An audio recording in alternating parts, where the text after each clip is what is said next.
it's taken me quite a few years to crystallize and sort of formulate in my own mind what my goal of doing all this work on the Gospels and reading them wisely is and has been.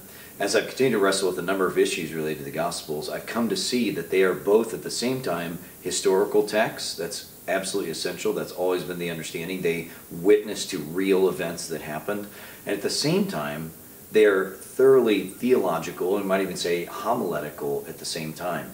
One of the things I've really come to see as very important is that we never view the Gospels as if they are the mere data for which the epistles are the theological interpretation. Clearly the epistles do apply the Jesus traditions and apply the reality of who Jesus is, but I want to suggest that the Gospels understand themselves just as being just as theological and homiletical as the epistles, and in some way actually as more comprehensive in their treatment, in their theological treatment, because they tell the whole story of Jesus and are much longer than any of the epistles. So at the same time, the Gospels are both theological and historical, and we must always be careful that we don't emphasize one to the detriment of the other.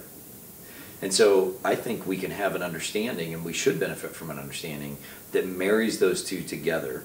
And part of that is recognizing that history itself is a theological understanding. That is, whenever you write history, you are giving an interpretation of the events. And we believe the Gospels are God's inspired retelling through the gift of the Spirit, through the evangelists, to give us a proper theological understanding of the events of Jesus and what he said and did. So marrying those two things together has really helped me, and I've found many others, to receive the Gospels and to read them according to their grain.